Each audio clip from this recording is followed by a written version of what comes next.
En ce début juillet, l'île de Beauté est méconnaissable. D'habitude prise d'assaut, les terrasses restent désespérément vides et les touristes se font rares sur les plages. L'année dernière, à cette époque, c'était plein.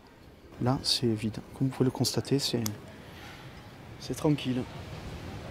Très tranquille. Même si la grève des marins SNCM s'est terminée officiellement jeudi, les 17 jours de conflit semblent avoir découragé bien des vacanciers. Selon l'agence du tourisme de la Corse, la grève lui a déjà fait perdre 230 000 touristes. Dans cet hôtel de Bastia, le propriétaire doit faire face à un quart d'annulation tous les jours.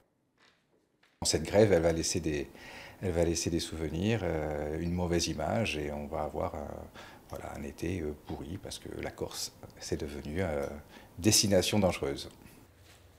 L'agriculture risque aussi de payer un lourd tribut. Certains petits producteurs, comme Pierre, sont pris à la gorge.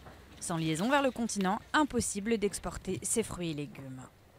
Les cours des produits ont commencé à baisser fortement cette semaine et on risque d'avoir un impact jusqu'à au moins la fin juillet.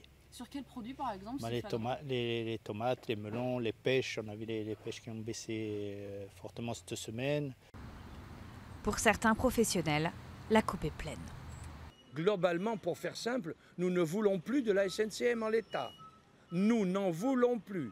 Nous n'allons pas partir toutes les saisons comme actuellement depuis 30 ans en disant est-ce qu'ils vont nous faire une grève ou pas.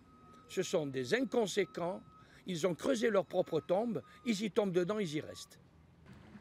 Le Premier ministre Manuel Valls a promis jeudi soir que les entreprises mises en difficulté par la grève bénéficieraient d'étalement et de suppression de charges.